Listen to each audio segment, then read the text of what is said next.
Farming and soil conservation practices have a rich history full of success and failure. The typical farm in the early 1800s was a small plot of land run by a single family. Men used simple hand tools and were intimate with every corner of their farmland.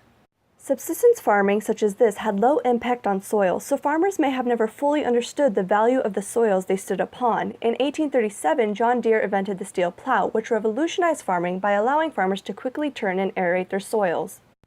Since then, mechanization and biotechnology has allowed farmers to expand their farms and produce large monocultures quickly. The big question is, where has soil fallen in the mix?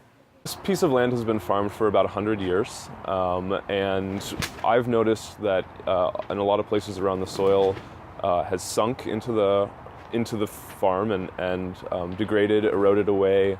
We can see farms in the neighborhood that run really large machinery, and you can see the sand and the dust in the soil blowing away.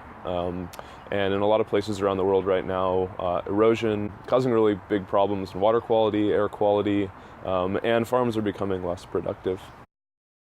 We decided that we would rather be farming than what we were doing at the time. And so, yeah, we were fortunate enough to find this property and start a farm together that we broke ground in April. And so it's been about a year now. Eric and Aaron started Sound Vegetables in April of last year. They use a small tractor that tills only 1.5 inches into the soil, hand tools such as hoes and broad forks, which are minimally disturbing, and utilize strategies such as integrated pest management and crop rotation to improve soil quality. Not only to not use chemicals and fertilizer or pesticides or herbicides, but also to try to give way more to the earth than I'm taking. I think of our farming technique as regenerative. We're trying to build the soil, we're trying to make an active improvement. We're not just trying to keep it the way that it was when we inherited it. So we're adding compost, we're adding wood chips, we're putting in the right flora and fauna and mushroom, mycelium, and microbiology, a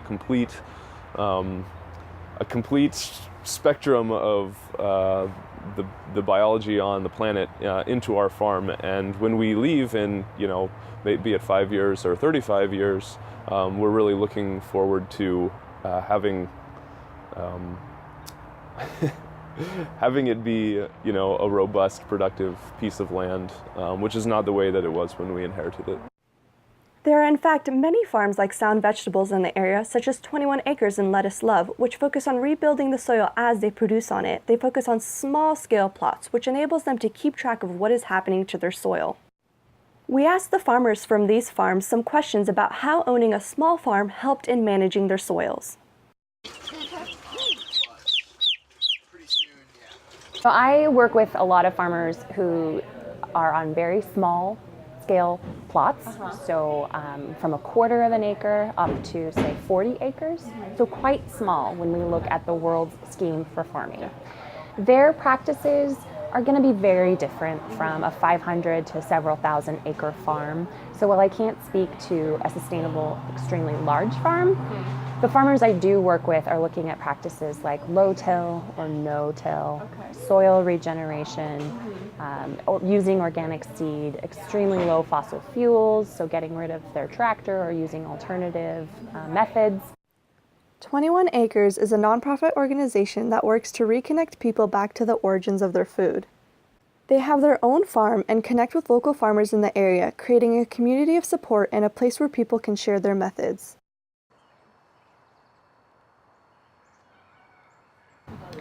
Our farmland is our life source. Without farmland, we're done. And while many experiments are happening with vertical farming, and some people think that's the answer, finding a time in our future where we are not at all connected with our soil, I don't see that as a truly resurgent or sustainable solution. Our farmers work extraordinarily hard in these valleys to not just sustain the soil, but also rebuild and see year after year an improved quality. Biodiversity is just like the biological application of diversity, but within diverse systems we see resilience. That's just like a general trend that at least I've observed, is that when you have different systems working next to each other or interconnected, when part of that system does fail, another part can kind of check or balance or fill in that system. So with small scale privatized farms, what I would anticipate, as hopefully as small farms continue to become more and more popular, is that those farms operate using different systems. And by having those different systems in place, we have a more resilient food system. So the farm next door might be growing edible flowers, whereas I might be growing herbs. And those two can complement each other and not be, mutually exclusive. Whereas if there's a single centralized resource that everybody depends on, if that resource fails, well, now where do we go? You know what I mean? Or not even if it fails, but like it also allows for better stewardship of land. So let's say you have one small farmer that has 10 acres or even 100 acres versus one farmer who has 20,000 acres or 40,000 acres. Like the ecological impact of those two systems are very different. And so I'm fond of the small farm system because that's I see that as a more resilient system in the long term. It's really been a blessing for us to work on a small piece of land. Most farms in the United States are large commodity crops, and if you look at productivity per acre, in eastern Washington, it's about $400 per acre. A lot of wheat and corn and soy and beans, things like that growing there. On the west side, I think it's closer to $1,200 per acre of productivity. We farmed our first year a third of an acre, and we made like 10 times that on that piece of land. Improving the soil, improving the space that they're farming, and protecting others around them, and protecting the waterways that feed the farms downstream, protecting the air, protecting the natural habitat, creating biodiversity. I think those are a lot of key reasons why supporting small independent farms is a really important thing to do.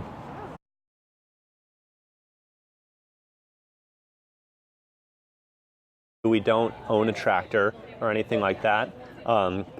So the way we work our soil is by hand and by walk behind tractors. We are in a floodplain, which means that we have to be really careful about when we work our soil and how we work our soil, because if we work it too early or too wet, we can get a lot of erosion.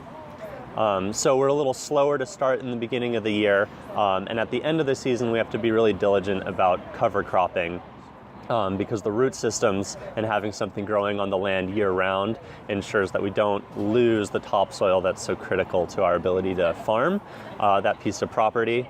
And then throughout the season, we have permanent raised beds on our farm, so we're not stepping on the area that we're growing and compacting that soil. And in doing that, we're just trying to encourage the organisms and the microbes and the worms that live in our soil. And in doing so, they help our plants grow. We don't have a garbage can here. We have waste stream bins. We have 4 different bins that people put things in. So we have stuff that goes to the landfill, things that are recycled, stuff that goes to a commercial composting facility around here, and then also a huge amount of compost that stays here on the property. So scraps that are being produced in the market or up in the kitchen as they prepare food, first and foremost go to the chickens and goats that are on the property, which help with our natural compost. And then also a lot of it is turned into compost bins that we have on site here. Well, I'd have to confirm with the farmer, I believe it was close to 500 pounds of our own compost that we spread last year.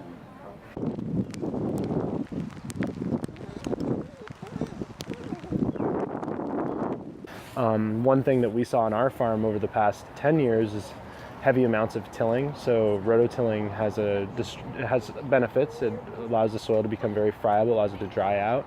But it also has detriments in that it scrambles up and mixes up the beautiful ecosystem that exists in the soil. And so when the rototiller is used heavily, you see a loss in soil quality and a loss in soil health. Upon assuming my position on the farm team and going through the soil tests, our soils were actually really they're good soils, but they're lacking a lot of microbiological activity and a lot of biological activity. So last year we had a hard time even finding earthworms in the soil, which is kind of frustrating. Earthworms are one of the essential parts of our nutrient cycles, If we don't have those decomposers there to decompose the organic residues that's in the soil, then the plants really don't have access to those nutrients that should be available to them. So we've steered away from the heavy machinery and just like heavy mechanical turning of the soil, and we're moving towards a no-till system or a minimal till system. So we still do use machinery every once in a while for a setup for permanent beds, but we do have established at least 35 no disturbance beds, so that we won't be turning that soil anymore. We'll just be adding things to it, maybe aerating a little bit, and increasing biological diversity, and hopefully increasing the overall productivity of the farm. One of the drawbacks of going through that process is that it takes a lot of time and energy, both physically and emotionally, of the people that are working on that project. It's like, well, we could use this heavy machinery to accomplish this task really quickly, but is that necessarily the best way for the land and for the ecosystem that we're living in?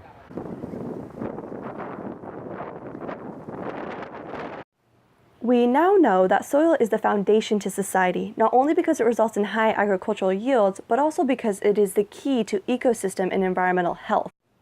We see from these interviews, however, that in a lot of ways, these small-scale farms are going back to methods that were common in the 1800s. They accomplish minimum disturbance by using manual labor and hand tools, and value stewardship by staying in touch with the quality of their land. The small-scale farms of today build upon classic practices by valuing the biodiversity within the soil and working not only on conserving soil, but regenerating it. Is this a video? Yeah. Oh, hey. I'm trying to focus. Woo, we're in a farm! Yes, sustainable small-scale farming is where it's at.